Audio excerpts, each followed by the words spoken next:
This video is going to be a quick survey. I'm just curious on what people's thoughts are. In my last video, I kind of fantasized about what kind of risks I could take if life expectancy were a lot longer than it is. In finance, if you have 30 or 50 years to invest, you can afford to take more risks than if you were, if you were needing the money in 5 years. Like, say you were a teenager saving for college, you wouldn't be able to take as big a risk as somebody who's 30 years old and saving for retirement. I think everybody knows about that. But I think the same applies to life risk overall. If you know you're going to live to be 500 years old, you could take more risk with who you marry, your career path, and that.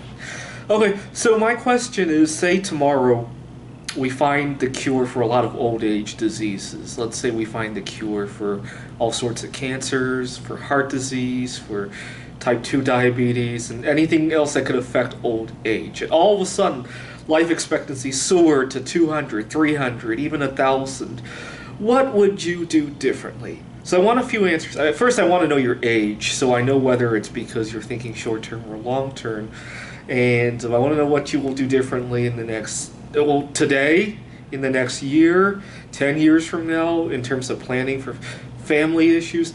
Okay, and then I want two different answers. One is if you know that you will live to be 1,000, everybody else will live to be 80, what you would do differently. And number two, I want to know what you would do differently if everybody was going to live to be 1,000. I'm curious. Thank you.